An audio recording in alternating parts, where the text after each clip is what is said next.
Alors, nous poursuivons notre cours sur l'analyse stratégique de l'intégration régionale.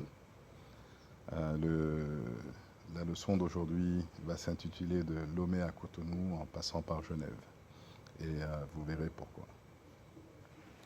Donc, maintenant que vous êtes tous familiers avec les notions de duopole, de situation oligopolistique, de coopération, de cartélisation, que vous connaissez les instruments de base de la théorie des jeux et que vous savez ce que sont les différents types et stades d'intégration selon la classification de Balassa, ainsi que les concepts de théorie statique des unions douanières. Nous allons voir à travers un exemple concret comment la théorie des jeux appliquée à l'organisation du commerce interrégional permet de dégager l'intérêt ou pas de coopérer. Alors, nous prendrons le cas de la Convention de Lomé, de l'accord de Cotonou et des APE, les accords de partenariat économique. Nous montrerons comment la méconnaissance des règles du jeu, le manque d'information et de mémoire, qui sont des prérequis en théorie des jeux, fait défaut aux Africains et les conduit nécessairement vers des impasses qui les amènent à coopérer quand ils ne le devraient pas. Nous verrons comment, contrairement à la théorie fantaisiste de la concurrence parfaite que prône le libéralisme, en réalité, les multinationales coopèrent étroitement avec leur gouvernement pour influencer les échanges. Nous verrons que même en acceptant la levée des barrières douanières, les produits africains ne peuvent pas pénétrer les marchés européens, simplement parce que d'autres techniques sont employées pour les en empêcher. Il s'agit de barrières non tarifaires comme les subventions, les normes de qualité, les normes environnementales, les normes sanitaires, qui peuvent aller jusqu'à la pression diplomatique que vous connaissez tous. Alors rappelons d'abord quelques notions de base. Premièrement, un jeu est une situation qui oppose deux ou plusieurs personnes, que ce soit des individus ou des États, qui ont le choix entre plusieurs stratégies. Alors, le couple de choix de stratégie entre deux joueurs entraîne certains gains ou certaines pertes pour chacun d'entre eux. Dans un jeu, à somme non nulle, le gain de l'un implique nécessairement la perte de l'autre. Dans le cas contraire, qui est un jeu coopératif, il y a un bénéfice mutuel que les joueurs peuvent se partager. Alors, un minimax, c'est une stratégie qui garantit le gain minimal le plus élevé dans la situation la plus mauvaise. On peut appeler ça un équilibre stable. Ensuite, un optimum de Pareto est l'optimum collectif issu de la coopération, c'est-à-dire le gain le plus élevé pour tous. Et enfin, le gain collectif fera l'objet d'un partage équitable de Shapley. Alors, si l'on prend l'exemple que vous connaissez tous, qui est le dilemme du prisonnier, avoué est un minimax, mais pas un optimal de Pareto, qui serait que chacun nie. Et le partage équitable de Shapley, dans ce cas-là, sera 7,5 pour chacun. Mais prenons un exemple concret pour imager cela. Alors prenons le cas de la CEE, la Communauté économique européenne, qui est devenue l'Union européenne, que l'on va opposer aux ACP, aux pays Afrique, Caraïbes et Pacifique, que l'on va faire représenter par l'UEMOA et la CEDEAO. Alors, on peut d'ores et déjà dire qu'ils peuvent se nuire mutuellement par des instruments néo-mercantilistes, c'est-à-dire mettre des quotas, des droits de douane, des quotas d'importation, ou encore par des entraves techniques ou réglementaires qui consisteraient en subventions aux entreprises pour l'Europe, l'aide à l'exportation également, et les pays africains pourraient nationaliser, mettre un contrôle d'échange ou un contrôle des importations. Alors chacun a deux choix, ok, et deux stratégies. Donc cela va nous donner 4 options de mode d'interaction. Donc la stratégie 1, que l'on appellera la stratégie A, c'est une stratégie d'autonomie. Donc cela consiste en ayant le minimum de relations avec le reste du monde, c'est-à-dire donc une intégration minimale, un repli sur soi, du nationalisme, c'est-à-dire une stratégie défensive. On empêche les autres de venir chez nous. La stratégie 2, qu'on appellera la stratégie S, S pour spécialisation, c'est une stratégie où chaque pays se spécialise, mais il y a une ouverture au libre-échange et à l'intégration. Ça, c'est ce qu'on appelle une stratégie offensive. Donc, si l'on prend le cas de l'Union européenne, sa stratégie d'ouverture serait de supprimer les entraves techniques, les droits de douane, d'abandonner les secteurs primaires comme l'agriculture, le textile, le cuir, de se concentrer sur la chimie, la technologie et les biens d'équipement, d'avoir une politique d'exportation et d'investissement vers l'Afrique. Alors la stratégie d'ouverture de l'UEMOA serait la suppression aussi des droits de douane, l'accueil des importations et des investissements directs étrangers, mettre en place des codes d'investissement favorables et qui protègent les IDE, une exploitation intensive des matières premières et des ressources naturelles pour les exporter, le pétrole, les mines, et se concentrer vers le développement d'une agriculture que l'on appelle coloniale. Les agricultures coloniales, c'est traditionnellement le café, le cacao et le coton. Et enfin, de développer une industrie à main-d'œuvre qualifiée pour l'exportation, c'est-à-dire le cuir, le textile, des petites usines de montage. Maintenant, si on regarde la stratégie la stratégie de fermeture de l'Union européenne, donc celle-ci mettrait en place une protection tarifaire et financière pour tous les secteurs qui sont menacés par la division internationale du travail. Elle développerait ses ressources naturelles de manière volontariste, même lorsqu'elles ne sont pas rentables. Elle serait obligée de soutenir son agriculture, comme elle le fait déjà aujourd'hui, de faire des économies d'énergie forcées, parce qu'il y a très peu de ressources énergétiques. Elle se concentrerait sur la chimie, la technologie et toujours sur l'équipement, mais elle limiterait les investissements vers l'étranger et en provenance de l'étranger. Alors pour l'UEMOA, ça serait une stratégie d'autonomie, ça serait de limiter les importations et les investissements étrangers, soit par des nationalisations, soit par des droits de douane prohibitifs. Elle exploiterait de manière modérée ces ressources naturelles non renouvelables pour les conserver pour le futur. Elle développerait une agriculture vivrière orientée vers la satisfaction des biens de la population et également des industries destinées au marché intérieur, des industries que l'on appelle des industries industrialisantes et qui comportent des pôles d'entraînement. Alors, selon que chacun choisit l'une de ces deux stratégies, nous avons quatre résultats différents. Alors le premier résultat, quand l'UEMOA et l'Union européenne choisissent tous les deux le libre-échange, on se retrouve dans une situation où chacun ouvre ses frontières à l'autre. L'Union européenne se spécialise dans les biens d'équipement, investit dans l'UEMOA, qui perd ses droits de douane et devient dépendant de l'Union européenne. Les salaires augmentent, mais en même temps, le prix des matières premières diminue. Cela crée au sein de l'UEMOA une bourgeoisie marchande et un prolétariat urbain qui est issu des campagnes et qui n'arrive pas à avoir des bons salaires. Si l'on prend la deuxième option, donc l'Union européenne reste ouverte, mais l'UEMOA décide d'être autonome. C'est ce qu'on appelle la préférence généralisée. Bien dans ce cas, seule l'Union européenne ouvre ses frontières. L'UEMOA peut maintenir ses droits de douane et protéger ses industries. Elle peut limiter les implantations étrangères, développer simultanément sa production agricole et industrielle, et elle peut en même temps conserver ses ressources douanières. Mais l'UE a quand même un avantage, c'est que bon, ils arrivent à avoir des matières premières moins chères. Si l'on prend la troisième option, c'est-à-dire que l'Union européenne décide l'autonomie, donc la fermeture, et que l'UEMOA décide l'ouverture, c'est ce qu'on appelle une une situation de néocolonialisme. Dans ce cas, l'Union européenne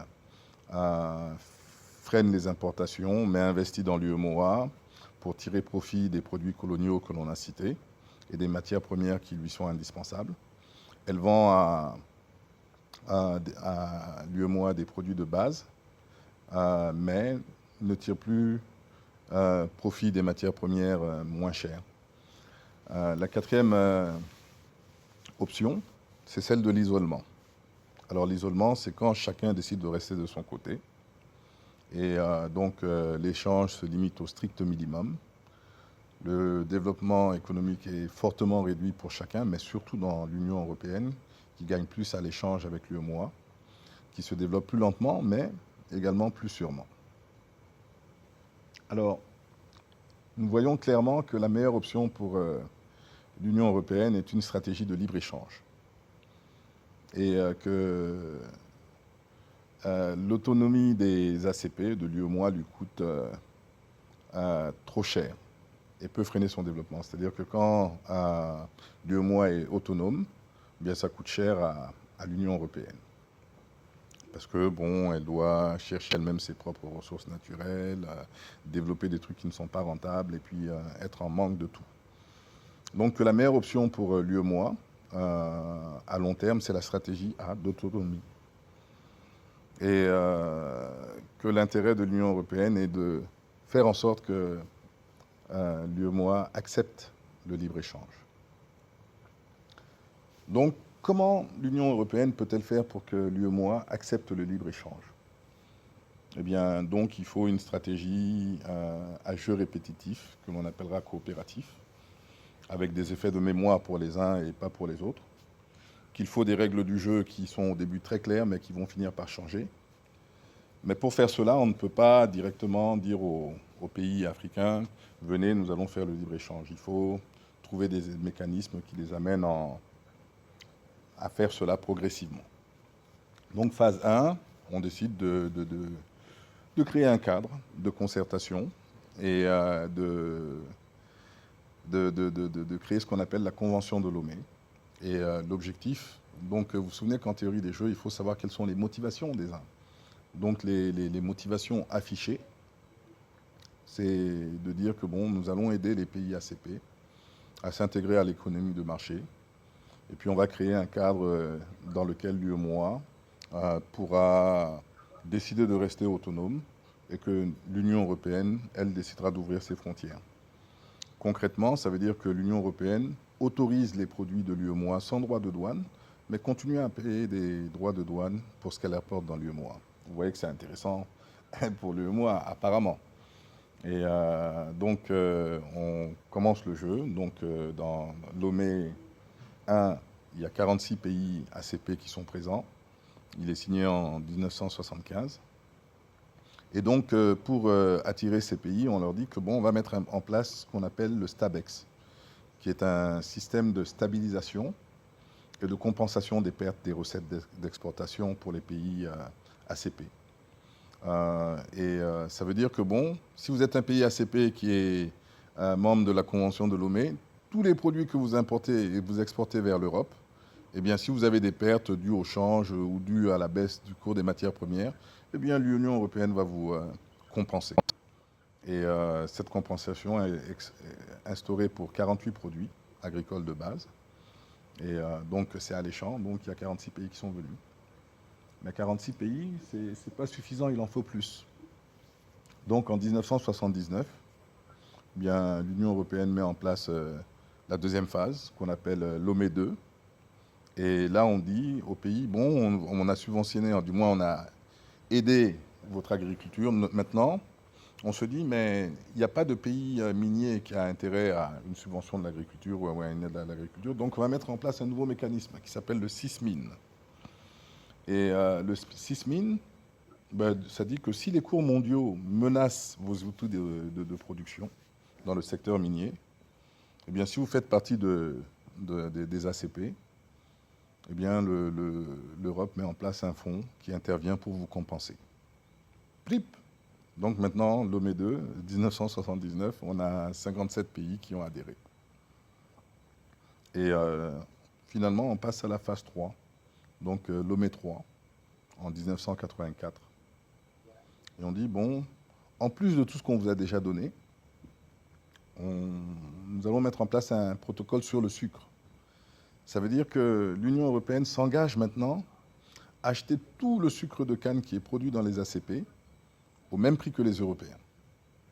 C'est-à-dire que si vous aviez de la canne à sucre que vous produisiez aux îles Maurice et que vous vendiez 2 francs, eh bien on vous les achète au prix européen si c'est 100 francs ou plus. Donc là maintenant, ils font le plein de pays. Il y a 66 pays qui adhèrent à la Convention de Lomé 3. Et finalement, 5 ans plus tard, ou 6 ans, en 1990, on passe à la phase 4, donc Lomé 4. Là, il y a 70 pays qui adhèrent, parce que bon, en plus de ça, on dit qu'il y a la promotion du secteur privé, qu'il y aura des fonds pour développer le secteur privé. Et donc tous les pays qui n'avaient pas adhéré jusqu'à présent ont la pression de leur secteur privé qui leur dit, mais regardez les autres qui sont en train de bénéficier de tout cela, et nous on est là, on fait du protectionnisme, on a intérêt à rejoindre ça. Et donc finalement ils rejoignent la Convention de Lomé. Donc si l'on se souvient, avec Lomé 1, les règles du jeu sont claires. L'Union européenne ouvre ses frontières aux ACP, l'UEMOA ferme ses frontières. Alors commence maintenant le jeu répété, Lomé 1, 2, 3, 4, avec des conditions toujours plus alléchantes pour les ACP. Cela permet de faire le plein et de n'avoir qu'un seul interlocuteur, parce que maintenant tout le monde est dans les ACP. Et donc ils sont coincés là-bas avec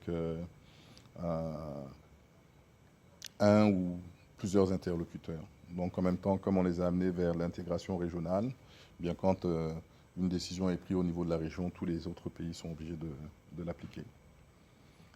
Et en même temps, quand on fait le plein, si on frappe quelqu'un avec un bâton, les autres peuvent s'échapper, alors que lorsque l'on fait le plein, il n'y a plus personne pour s'échapper.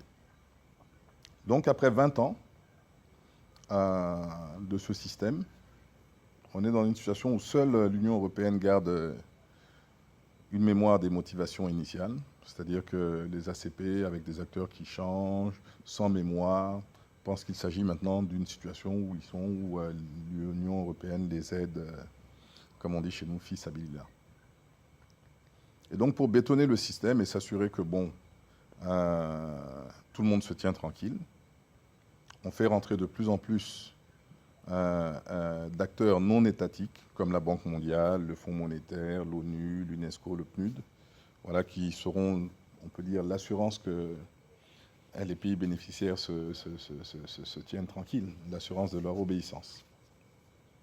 Alors maintenant qu'on a créé un cadre où tous les pays d'Afrique noire, comme on le dit, sont présents, eh bien, on décide de changer les règles du jeu. Mais on ne change pas les règles du jeu comme ça, on ne dit pas que les règles du jeu changent. On dit que bon, il faut des nouveaux accords et qu'on va maintenant laisser les histoires de Lomé 1, 2, 3 pour aller vers ce qu'on appelle les accords de Cotonou qui doivent être signés ou qui seront signés en juin 2000. Et on dit que eh bien, c'est l'Organisation mondiale du commerce qui prescrit que bon, il ne doit pas y avoir de favoritisme dans les échanges internationaux. Donc ce n'est pas l'Union européenne qui est responsable, mais c'est l'OMC. Et on dit que bon, des histoires de préférences inéquitables ne peuvent pas aller avec le commerce mondial. Et donc le STABEX, que vous vous souvenez, qui subventionnait les produits agricoles, et le SISMIN qui aidait les produits miniers, eh bien on dit que ça c'est fini. On dit également, dans les accords de Lomé, que bon, l'aide n'est plus automatique, mais qu'elle est conditionnée à des réformes institutionnelles. Donc, il n'y a plus cadeau, quoi. En troisième lieu, on dit que, bon, maintenant, l'objectif, c'est la lutte contre la pauvreté. Et, bon, la lutte contre la pauvreté, ça plaît aux oreilles de celui qui est pauvre, mais en réalité, concrètement, on ne sait pas ce que c'est. En quatrième lieu, on décide que, bon, il faut consulter les populations pour tous les projets. Et ça, c'est ce qu'on appelle diviser pour régner. Ça veut dire que, bon, maintenant, vous ne pouvez plus faire de projet si vous ne consultez pas les populations. Or, consulter les populations, ça prend du temps, ça prend le consensus, etc. Et donc, pour chaque projet, vous devez consulter les populations. Et finalement, on décide que bon, il y a aussi des mesures que l'on va mettre pour suspendre l'aide en cas de corruption ou de problème de droits de l'homme. Et ça plaît à tout le monde, effectivement, mais en même temps, bon, bah, comme les gars, ils sont la plupart dans des situations un peu floues, ça rend le problème délicat pour tout le monde. Et finalement, on inclut aussi une clause, c'est-à-dire sur l'immigration. Des pays ACP doivent accepter que lorsque leurs citoyens sont refoulés de l'Europe, eh bien, ils soient accueillis vers leur pays d'origine. Alors, vous voyez comment, doucement, doucement, alors que l'Afrique avait intérêt à l'autonomie, elle est partie à accepter de rentrer dans un jeu qui l'a conduit progressivement à être dépendante de l'Union européenne. Mais ce n'est pas fini, parce qu'il faut se souvenir quand même des motivations. Alors, il s'agissait pour les pays ACP de ne pas coopérer et d'être autonomes. Et pour les pays européens, il s'agissait d'amener les pays européens, les pays ACP progressivement vers la coopération. Alors, pour l'instant, c'est partiellement réussi. Et il faut qu'on rentre dans le jeu final qui est les accords de partenariat économique. Et donc là, c'est des situations que nous allons voir. Donc, les APE disent en gros que bon, maintenant, il ne doit plus y avoir de droit de douane entre l'Europe et l'Afrique.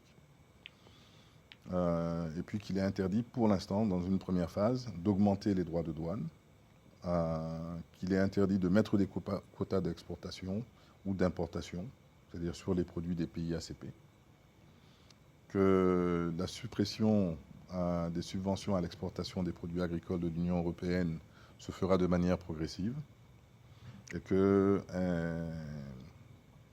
ils vont mettre quand même, pour que ça ne soit pas trop désastreux pour les pays africains, des mesures de sauvegarde pour aider les gens. Donc vous voyez, comme dirait Émile Gaboriau, que c'est l'avidité des dupes qui fait la friponnerie des dupeurs.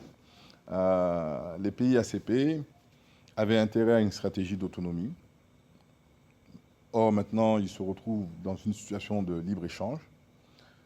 L'Union européenne a réussi son pari d'amener tout le monde vers le libre-échange, tout en maintenant en sous-main ses propres barrières non tarifaires, parce que bon, il y a toujours des choses qui empêchent les produits africains d'aller vers l'Europe, comme les normes de santé du consommateur, les aspects esthétiques, les dispositions sur la taille des mangues. Donc beaucoup de choses qui font que bon, même si vous avez un produit moins cher, il ne peut pas aller là-bas. Donc il est évident que l'Afrique n'a pas intérêt à signer les APE. Pourtant, aujourd'hui, tout le monde a signé, sauf le Nigeria. Et rappelons également que les pays du Maghreb n'ont jamais voulu participer à ce jeu depuis Lomé 1. Alors c'est triste à dire, mais il n'y a que ceux que l'on a cessé d'appeler il n'y a pas si longtemps les pays d'Afrique noire qui se retrouvent à l'intérieur de cette entité.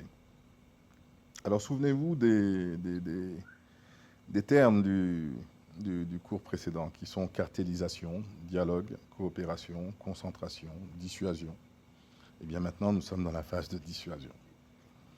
Et donc, pour contraindre les pays à signer les APE, donc il y a des menaces de restriction à l'exportation. C'est-à-dire que pour les pays qui ne signent pas. Si par exemple la Côte d'Ivoire ne signe pas, eh bien les producteurs de cacao qui sont habitués depuis Lomé 1 à ne pas payer de droits de douane feront faillite, ou alors ils feront une révolution. Eh bien, ça fait que le gouvernement est sous pression de signer. Et comme la Côte d'Ivoire est le leader de notre sous-région, elle a une influence sur le Mali, eh bien elle influence le Mali à signer. Alors que ce pays, nous, le Mali, n'exporte vers la France qu'environ 10 ou 12 millions d'euros par an, tandis que la France, elle, exporte vers le Mali à peu près 350 millions d'euros. Donc ça fait que le Mali aura des pertes de recettes budgétaires, va connaître un déficit, va être obligé de demander plus d'aide, va être obligé d'être plus dépendant. Et pour ce qui concerne le Sénégal, les motifs sont différents. Alors ils veulent, comme au temps de l'Afrique occidentale française, être les interlocuteurs privilégiés de l'Europe, pour une situation qu'ils estiment inéluctable. Donc eux, ils décident, dans les dizaines de prisonniers, il faut avouer, parce que de toute façon, on ne va pas s'en sortir. Et pourtant, même au sein de l'Union européenne, même au sein des parlements occidentaux, les gens ne sont pas pour les APE. Il y a une commission parlementaire qui dit que la mise en œuvre du libre-échange, malgré les précautions, entraînera un choc fiscal, agricole, industriel sur la balance des paiements d'une telle ampleur que nos partenaires ne pourront pas atteindre les objectifs du millénaire. Et ils disent que bon, cela constitue une menace pour la paix et la stabilité internationale. Qu'en créant plus de pauvres en Afrique, on va déséquilibrer la paix dans le monde. Que si les négociations se poursuivent dans la même voie, eh bien, l'Union européenne commettrait une erreur, à la fois stratégique, politique et économique, et même sociale. Et que cette erreur se paiera par l'effritement des bonnes relations qui sont indispensables à construire un monde plus sûr. Et que donc les APE, c'est une erreur. Mais pourtant, tout le monde a signé. Et les attentes sont même dépassées, parce que bon, les motivations initiales de l'Union européenne étaient de conduire au libre-échange. Mais finalement, quand on y regarde de plus près, nous voyons que nous sommes dans un schéma néocolonialiste et que nos gouvernements ne voient pas qu'ils n'y ont pas intérêt, soit parce qu'ils ne savent pas, ou soit parce qu'ils se protègent en se soumettant. Et les Européens savent que cela peut dégénérer à terme, mais la puissance de l'argent et des multinationales tend à dépasser celle des gouvernements. Donc la pression aussi également des hommes d'affaires sur les gouvernements occidentaux fait que bon, même s'ils savent que bon, globalement, à terme, cela peut dégénérer, eh bien, ils sont sous pression également. Alors le fait est que nous sommes prisonniers, parce que nous sommes dans un jeu dont nous ne maîtrisons pas les règles du jeu. Et donc vous voyez comment, partant d'une situation avec un jeu répété, nous nous retrouvons dans une autre situation. Donc maintenant que chacun a perdu ses illusions et que chacun a perçu que malgré son nom, la théorie des jeux n'est pas amusante, en tout cas pas autant que son nom l'indique, eh bien nous verrons maintenant quelles sont les différentes stratégies que l'on peut appliquer face à cette situation, tout en se souvenant d'une citation de Gandhi, qui dit qu'il n'y a pas assez de tout dans le monde pour satisfaire aux besoins de l'homme, plutôt qu'il y a assez de tout dans le monde pour satisfaire aux besoins de l'homme, mais pas assez pour assouvir son avidité. Donc commençons.